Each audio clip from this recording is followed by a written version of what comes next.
Hi, welcome to Education 24/7.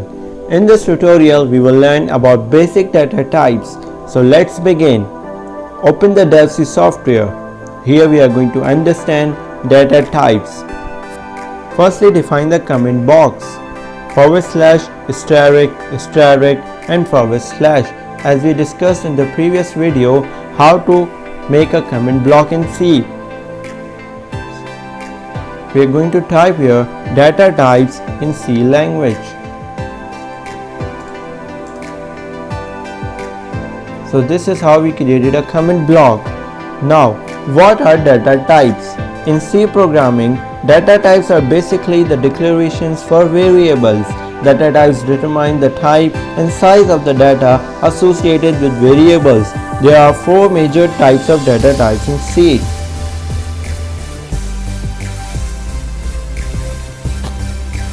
Number one is char. Char means character. It means a single character. It is written in between single quotes.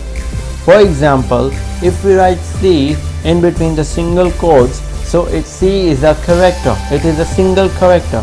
But if we write double C in between single quotes, then this is not a character. It is invalid.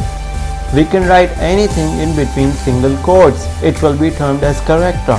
For example, if we write 5 in between single quotes, or we can also write a symbol of percentage in between single quotes, so they are termed as character. So anything written in between single quotes will be termed as character.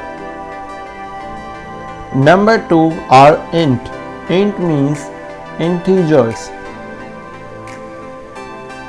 Integers are simply the numbers.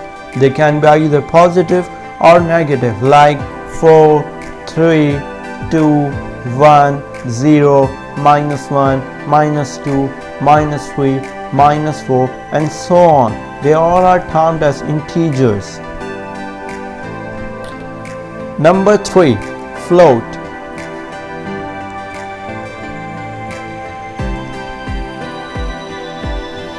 If we are talking about float, we are actually talking about the fractional part of the numbers.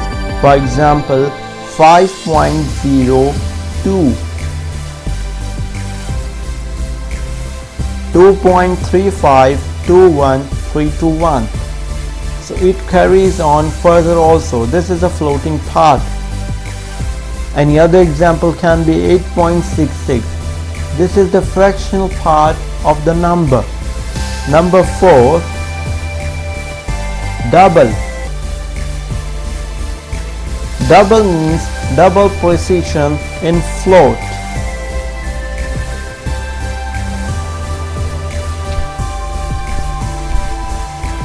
There is a little difference between float and double, which is double is actually the double precision of float. It means the range or size of double increases and becomes twice the range of the float. In the next tutorial, we will discuss the size of data type in C with the help of examples. So stay connected with Education 24/7.